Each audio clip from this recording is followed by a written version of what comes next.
பொதுவாக பெரும்பாலான பெந்தைகோஸ்தே ஊழியக்காரர்களும், பெரும்பாலான விசுவாசிகளும் தேவ வார்த்தைகளை உண்மையில் விசுவாசிக்கிறது இல்லை. சத்தியத்தை உண்மையில் அவங்க விசுவாசிக்கிறது இல்லை.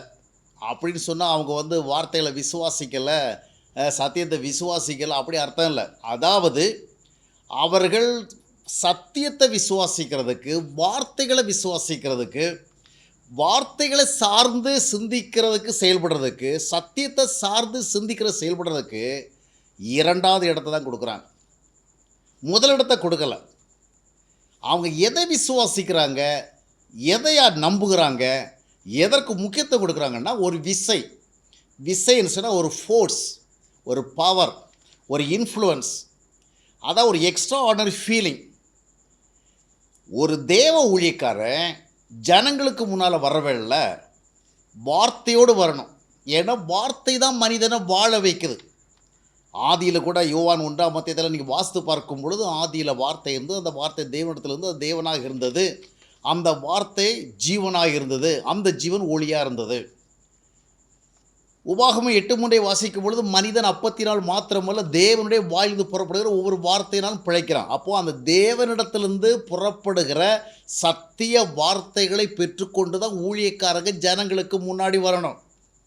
அந்த வார்த்தையை தான் ஜனங்கள் கேட்டு, அந்த வார்த்தையை விசுவாசித்து, அந்த சத்தியத்தை விசுவாசித்து அவர்கள் ஏற்றுக்கொள்ளுகிற பொழுது விடுதலை ஏற்படும், ஆசீர்வாதம் ஏற்படும். யோவான் 8:32 வாசிக்கும் பொழுது சத்தியத்தையும் அறிவீர்கள், சத்தியங்களை விடுதலையாக்கும். அப்படி என்றால் தேவ ஊழியக்காரங்க வார்த்தையோடு வரணும், சத்தியத்தோடு வரணும். ஆனால் இன்றைக்கு பெரும்பாலான ஊழியக்காரங்க எப்படி வருகிறாள் என்றால் ஒரு விசையோடு வருகிறான். விசை என்றால் ஒரு பவர், ஒரு ஃபோர்ஸ். அதாவது ஒரு காற்று வேகமாக வீசும் பொழுது ஒரு விசையை நம்ம ஃபீல் பண்ணுறோம். எலக்ட்ரிசிட்டி, அது ஒரு விசை. இந்த மாதிரி ஒவ்வொரு விசை இருக்குதுல்ல, அதை மாதிரி ஊழியக்காரன் நான் ஒரு வல்லமையோடு வந்திருக்கிறேன். அதுக்கு இப்போ சொல்கிற பேர் தான் அபிஷேகம். ஒரு அபிஷேகத்தோடு வந்திருக்கிறேன், ஒரு வல்லமையோடு வந்திருக்கிறேன் அப்படிங்கிற மாதிரி. ஜனங்களும் என்ன நினைக்கிறாங்கன்னா, நமக்கு இன்றைக்கு தேவை வார்த்தை அல்ல, சத்தியம் அல்ல, தேவை ஒரு வல்லமை. ஊழியக்காரத்திலிருந்து ஜனங்கள் பெற விரும்புவது வார்த்தையாக இருக்கணும், சத்தியமாக இருக்கணும். அந்த வார்த்தையை கேட்டு, அந்த சத்தியத்தை கேட்டு, அந்த வார்த்தை மூலமாகத்தான் ஜீவனை பெற முடியும். அந்த வார்த்தை மூலமாகத்தான் சத்தியத்தை பெற்றுக்கொண்டு விடுதலை அடைய முடியும். ஆனால் ஜனங்கள் இன்றைக்கு என்ன எதிர்பார்க்குறாங்க? ஊழியக்காரர் வழியாக தங்களுக்குள்ள ஒரு விசை வரணும், ஒரு ஃபோர்ஸ் வரணும், ஒரு இன்ஃப்ளூயன்ஸ் வரணும், ஒரு எக்ஸ்ட்ரா ஆர்டினரி பவர் என்றாகணும். அப்போது இந்த மாதிரி, அதாவது தங்களை உலுக்குகிற, தங்களை அசைக்கிற, தங்களுக்குள்ள ஒரு ஸ்டாரிங், ஒரு கிளர்ச்சியை ஏற்படுத்துகிற, தங்களுக்குள்ள ஒரு உணர்வை உருவாக்குகிற இந்த மாதிரி ஒரு அனுபவத்தை ஊழியக்காரன் தங்களுக்கு கொண்டு வரணும். ஆகையால் இன்றைக்கி பெரும்பாலான ஊழியக்காரங்க ஜனங்களை சந்திக்க வருகிற பொழுது, அது சபை கூட்டமாக இருக்கட்டும், ஜெப கூட்டமாக இருக்கட்டும், பொதுக்கூட்டமாக இருக்கட்டும், எந்த ஒரு கூட்டமாக இருக்கட்டும், பெரும்பாலான இன்றைய ஊழியர்கள் எதை கொண்டு வர்றாங்க? ஒரு வல்லமை கொண்டு வராங்க. அந்த வல்லமை தேவனிடத்திலிருந்து வந்த வல்லமையா என்று ஜனங்கள் பகுத்தறியவும் முடியவில்லை. ஏனென்றால் சத்தியத்தை ஜனங்கள் முதலிடத்தில் வைக்கலை, வார்த்தையை முதலிடத்தில் வைக்கலை. ஊழியக்காரர்கிட்ட நமக்கு என்ன வேணும்? வல்லமை வேணும் அப்படிங்கிற எதிர்பார்ப்பில் இருக்கிறாங்க.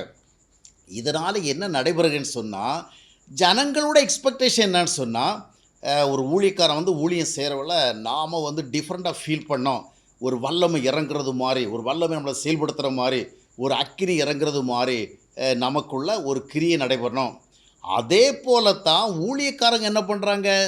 ஜனங்களிடத்தில் பேசி கொண்டிருக்கிறதுல, சத்தியத்தை பகிர்ந்து கொண்டிருக்கிறதுல ஜனங்களுக்குள்ள ஒரு பவர் அர்ப்பணம். இதனால் என்ன நடைபெறுன்னு சொன்னால், வார்த்தை இல்லை, சத்தியம் இல்லை, அதற்கு பதிலாக இதை ஒரு பவர் மட்டும் செயல்பட்டு இருக்குது. ஆகையால் இன்றைக்கு பல ஊழியக்காரர்களிடத்தில் பார்த்தீங்கன்னு சொன்னால், பல ஊழியக்காரர்கள் பண சம்பந்தமான காரியங்களில் பெரிய தவறுகளை பண்ணினாலும் கூட, பாலியல் சம்பந்தமாக பெரிய தவறுகளை பண்ணினாலும் கூட, இவங்க ஜனங்களை சந்திக்கும் பொழுது ஒரு வல்லமையோடு வர்றாங்க. இந்த வல்லமை 2 விதத்தில் இருக்குது. ஒன்று, தங்களுக்குள்ள ஒரு உணர்ச்சி வசப்படுகிற ஒரு மனநிலை ஏற்படுத்தி கொண்டு மிக அதிக சத்தத்தோடு பேசுகிறது, ஆரவாரமாக பேசுகிறது, அமர்க்களப்படுத்தி பேசுகிறது, ரொம்ப பவர் மேனிஃபெஸ்ட் ஆகிற மாதிரி பேசுகிறது, சத்தத்தை உருவாக்குறது. இந்த மாதிரி பேசுகிற வார்த்தைகளில், நடந்துக்கிற விதங்களில் ஒரு வல்லமையாய் இவர் செயல்படுறாரு அப்படின்னு ஜனங்களை ஃபீல் பண்ண வைக்கிறது. இது தானும் உணர்ச்சி வசப்பட்டு அந்த கேட்குற ஜனங்களுக்குள்ள ஒரு உணர்ச்சி வசப்படுகிற நிலைமை உருவாக்குறது. இந்த உணர்ச்சி வசப்படுகிற நிலைமையை தான் அநேகர் என்ன நினச்சிடுறாங்கன்னா, அந்த ஊழியக்காரர் பேசுகிற வெள்ள என்னமா நமக்குள்ள ஒரு வல்லமை வருகிறது. அது வல்லமை இல்லை, மனிதனுக்குள்ளே இருக்கிற இமோஷன்ஸ். அந்த இமோஷன்ஸ் கிண்டல் ஆகிறவில்ல, அது ஸ்டார் பண்ணுறவில்ல, அது கிளர்ச்சி அடை பண்ணுறவில்ல, அது வித்தியாசமாக ஃபீலிங் கொடுக்கும். இன்னொன்று, நிறைய ஊழியக்காரங்கள்கிட்ட வஞ்சிக்கிற ஆவி இருக்குது. வஞ்சிக்கிற ஆவிக்கு சத்தியம் பேச தெரியாது. வஞ்சிக்கிற ஆவிக்கு ஜனங்களை பரிசுத்தத்தில் நடத்த தெரியாது. வஞ்சிக்கிற ஆவிக்கு ஜனங்களை கர்த்தருடைய வழிகளை நடத்த தெரியாது. வஞ்சிக்கிற ஆவிக்கு தேவனுடைய நோக்கத்திற்கு ஏற்றபடி ஜனங்களை கொண்டு செல்ல தெரியாது. வஞ்சிக்கிற ஆவிக்கு ஒரு பெரிய பிரமிப்பை ஏற்படுத்த முடியும். அது ஒரு பெரிய வல்லமை போல தோன்ற வைக்க முடியும். ஒரு அக்னி போல உணர வைக்க முடியும். ஒரு கிளர்ச்சி ஏற்படுத்த முடியும். ஒருவருக்குள்ள ஒரு எக்ஸ்ட்ரா ஆர்டினரியான ஒரு இமோஷ்னல் ஒரு ஸ்டேட்டை அவங்க ஏற்படுத்த முடியும். ஆகையால் தான் நிறைய ஊழியக்காரங்க தப்பு செய்தாலும் தவறு செய்தாலும் அதற்கு பிறகும் வல்லமே ஆராதனை பண்ணுவாங்க.